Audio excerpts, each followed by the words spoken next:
বলছেন তেষামহং সমর্ধুত্তা মৃত্যু সংসার সাগরত।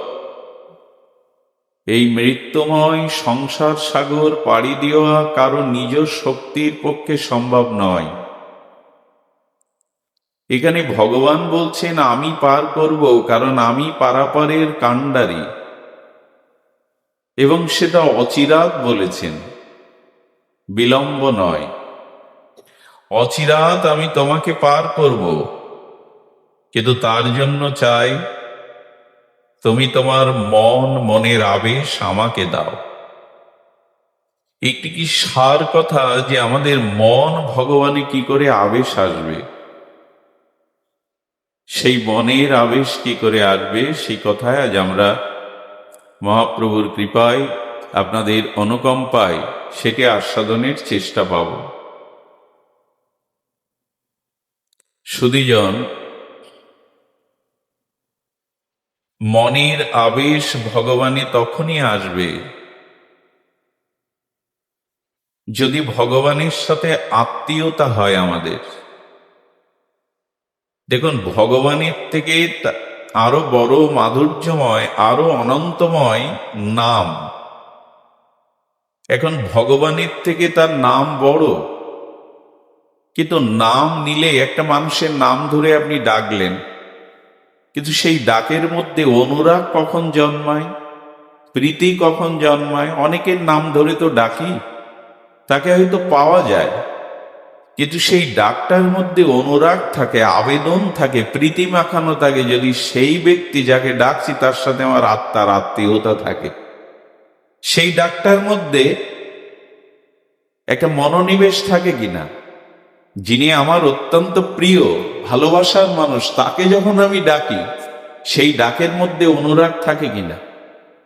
সাধারণ চেনা একজনকে ডাকা, যাতে আত্মার আত্মীয়তা হয়েছে, আত্মার আত্মীয়তা থাকলে তাকে ডাকার মধ্যে অনুরাগ থাকে, প্রীতি থাকে। খোকা কোথায় গেলি, তাই না? নিজের খোকা, তোকে দেখছি না, কোথায় গেলি?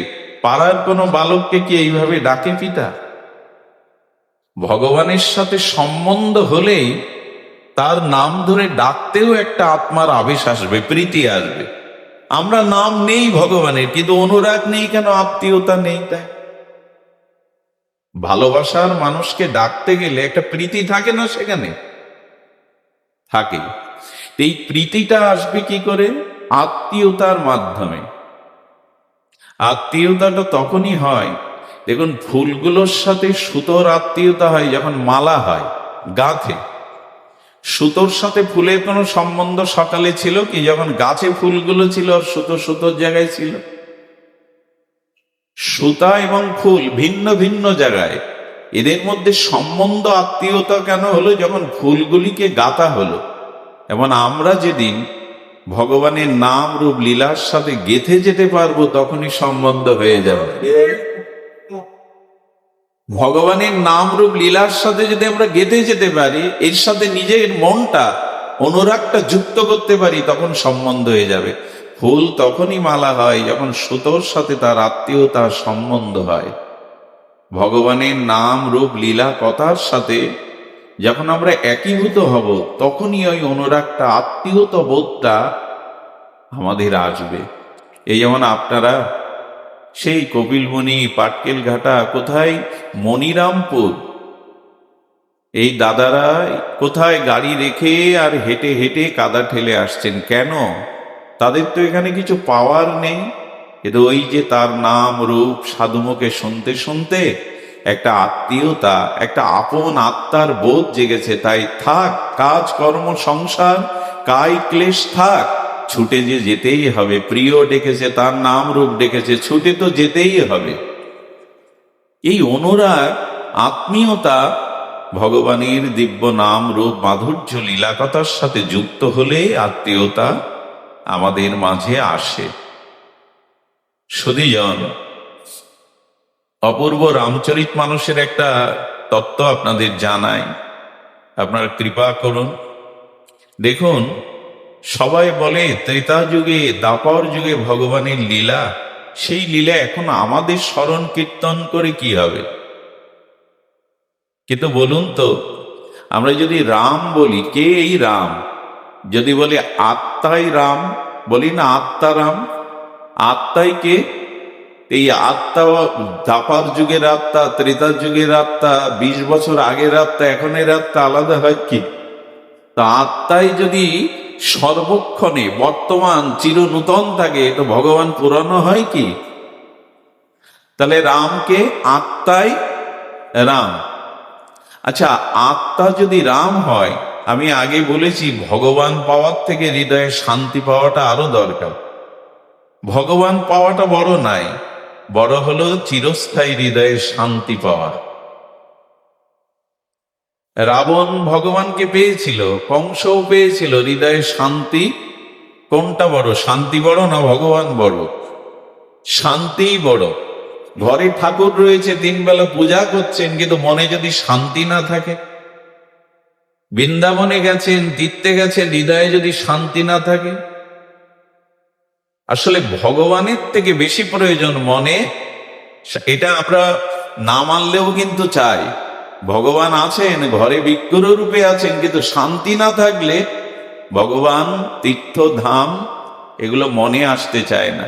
আর ভগবানও বলেছেন, আমাকে যে ভজন করে ওই জন্যই যে, কেমন দেখুন, আত্মারাম রাম, কিন্তু রাম বিবাহ করতে যাচ্ছে ধনুক ভঙ্গ করতে কার সাথে?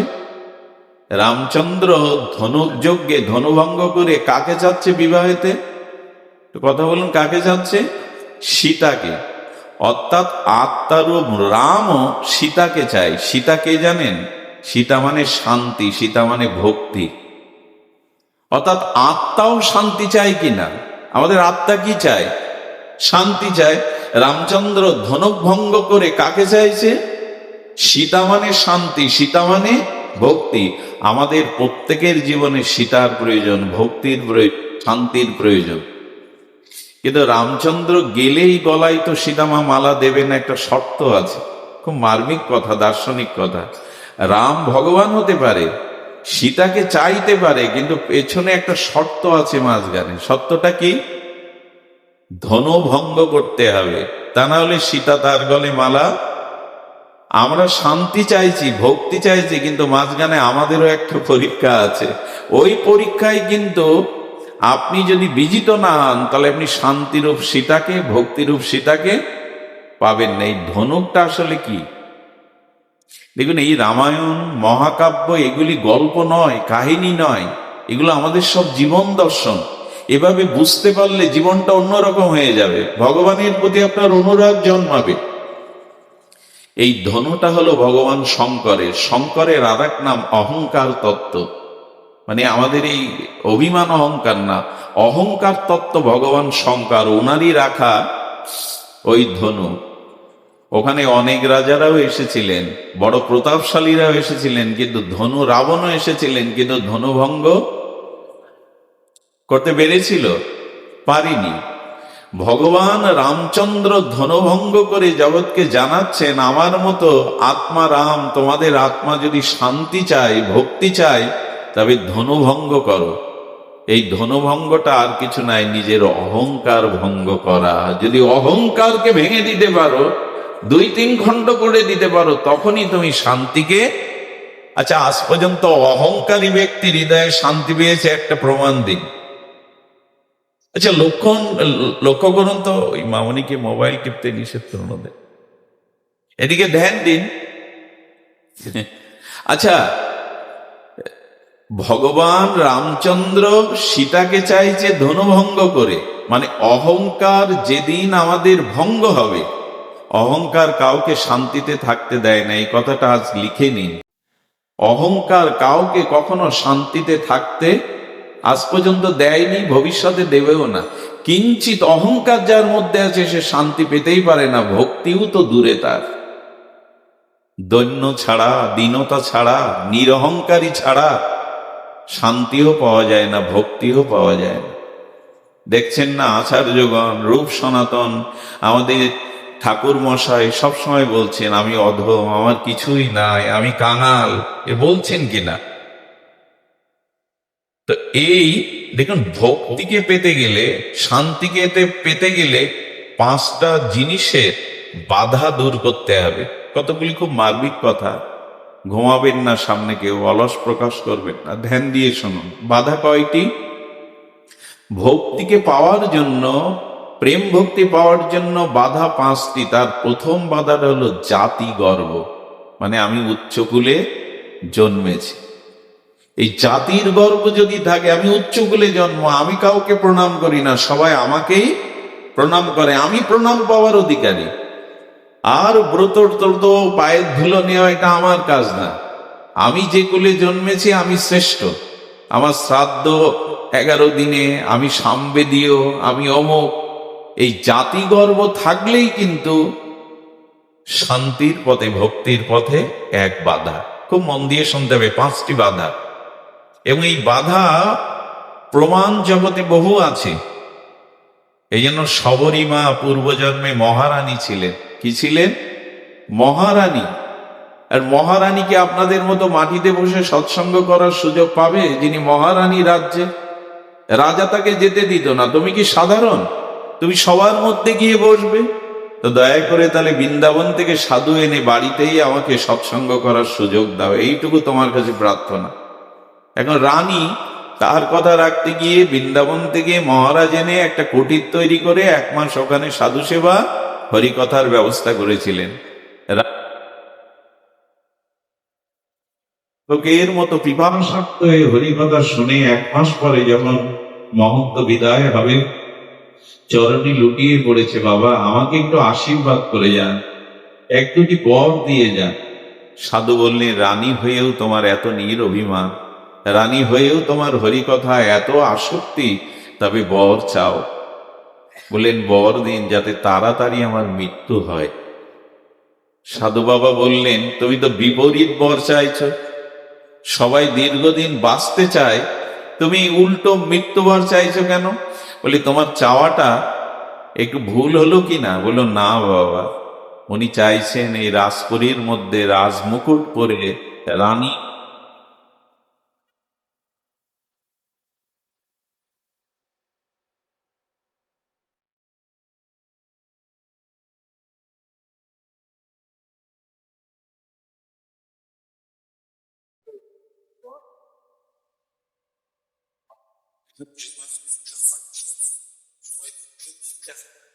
নিচু কুলে চাইছিস, আর কি চাস? বলেন, আমার রূপটা কুৎসিত করে দেন, যাতে আমার রূপের গর্ব না। ইনি হলেন শবরী। যা মা, তোর প্রাপ্ত হবে। তাহলে প্রথম বাধা জাতির গর্ব। উচ্চকুলে যদি জন্মান, কখনো জাতির গর্ব। মহাপ্রভু তো ব্রাহ্মণ কুলে এসেছিলেন, কিন্তু ধুলাই লুটাচ্ছেন গৌর তনু। ওই অহংকার তো মহাপ্রভুর ছিল না। আমরা যেন উচ্চকুলে জন্মেছি, এই অভিমান, এটি ভক্তির বাধা। এই ধনুকটা ভাঙতে হবে। উচ্চকুলে জন্মেছি। দ্বিতীয় বাধা হলো বিদ্যা। অনেক লেখাপড়া জানলে, অনেক ডিগ্রি থাকলে একটা অভিমান কাজ করে, আমি বিদ্বান। মহাপ্রভু বলছে, দেখো, অনেক বড় উপাধি পাওয়া, অনেক বড় বিদ্বান হওয়া অনেক সাধ্য সাধনার ব্যাপার বটে, কিন্তু যে বিদ্যা কৃষ্ণ ভক্তি না এনে দেয়, সে বিদ্যা প্রকৃত বিদ্যা নয়। যে বিদ্যা শুধু উঁচু চেয়ার, মানুষের সম্মান আর 2টো টাকা রোজগার করার মাধ্যমে, সে বিদ্যা কিন্তু তোমাকে ভব সংসার পার হতে দেবে না। প্রকৃত বিদ্যা হলো কৃষ্ণ ভক্তি বিনা বিদ্যা নাহি আর। যদি ভক্তি না হলো, তো সেই বিদ্যায় জগতে 2টো টাকা হবে, বড় চেয়ার পাবে, গোবিন্দ পাবে না, শান্তি পাবে না। বিদ্যার অহংকার ত্যাগ করো। মহাপ্রভু নিজে এত বড় পণ্ডিত, একটি টিকা রচনা করেছিলেন, দর্শনের টিকা। এক ভক্ত কষ্ট পাচ্ছে বিদায় মহাপ্রভু নিজের লেখা টিকা গঙ্গায় ভাসিয়ে দিয়েছিলেন। বিদ্যার অভিমান থাকলে এই ধনুক ভাঙতে হবে। তৃতীয় হলো তঞ্চকাঞ্চ। তঞ্চকাশ্চ মানে কপটতা।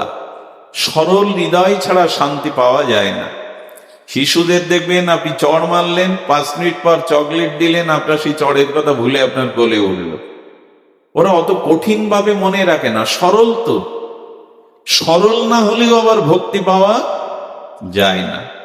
আজ আমাদের ভেতরে এক, বাইরে আর এক। আমরা কপট হয়ে গেছি। ছাড়রে মন কপট চাতুরী বদনে বলো, তখন হরি বললে কাজ লাগবে। কপটতা ভেতরে বাইরে দুরকম থাকলে পাবে না।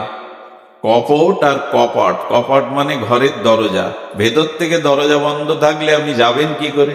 তা গোবিন্দ বললেন, যার মধ্যে কপটতা আছে তার হৃদয়ে আমি ঢুকতে পারি না, এটা ভেঙে ফেল।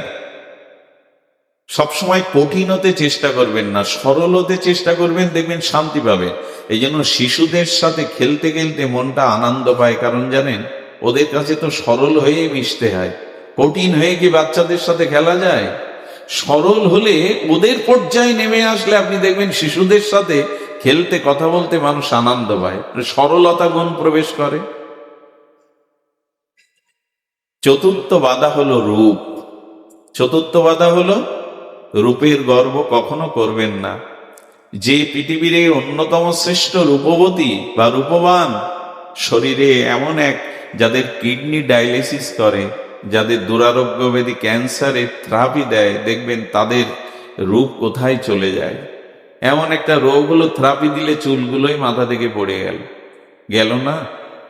এই যে রক্ত মাংসের ভেতরে পোকায় ভরা, পুজ হয়, রক্ত হয়, এখানে পোকাও হয়, সেই দেহের রূপের গর্ব অনন্যভাবে বাধা দিয়ে দেয় ভক্তির পথে। পঞ্চম বাধা হলো যৌবন। এই যৌবনটা যদি কাজে না লাগান, তাহলে যৌবনে সব থেকে বেশি পাপ অন্যায় আমরা করে বসি যৌবনে। আর যৌবনের দাম্ভিকতায় বলে, আরে রাগ তোর সাধু সঙ্গ, রাগ তোর হরিকথায়, এখন এইসব করার সময়। যৌবনের অভিমান বা যৌবনকে যদি যথার্থ রূপে আমার ভালো লাগে, যারা আসেন সাধু সঙ্গ, যৌবনটা প্রহ্লাদ মহারাজ বলেছিলেন বৃদ্ধকালে ভজন হয় না। এক বৃদ্ধ বৃন্দাবনে গিয়ে গুরুদেবের চরণে খুব গর্ব করে বলছে, গুরুদেব সব ছেড়ে দিয়ে ত্যাগ করে আপনার চরণে এসে পড়েছে। মনে করেছেন এ বললে গুরুদেব সন্তুষ্ট হবে। গুরুদেব বললেন, চালাক কোথাকার, ভণ্ড কোথাকার, নিজের রূপ যৌবন সামর্থ্য অর্থবিত্ত স্ত্রী পুত্র সংসারকে দিয়ে এখন তাদের বোঝা হয়ে গেছিস, তাদের গালাগালি শুনিস, এখন উচ্ছিষ্ট হয়ে আমার চরণে এসছিস। বিকেলের ঝরা ফুল কখনো পূজায় লাগে? যৌবনটা সংসারকে স্ত্রী পুত্রকে দিয়েছিস, হাসি আনন্দ সব সংসারকে দিয়ে এখন তোকে দেখার কেউ নেই, উঠতে বসতে গালি দেয়, এখন বলছি সব ছেড়ে দিয়ে আসিস নি, সব রেখেই চলে আসছিস। যৌবনটা কাজে লাগান। যৌবনে যারা সৎ চিন্তা সৎ ভাবনা হরিভজন করে, এরা ভগবানকে পায়। বার্ধক্যে ভজন হয় না, সত্যিকার অর্থে বার্ধক্যে ভজন হয় না।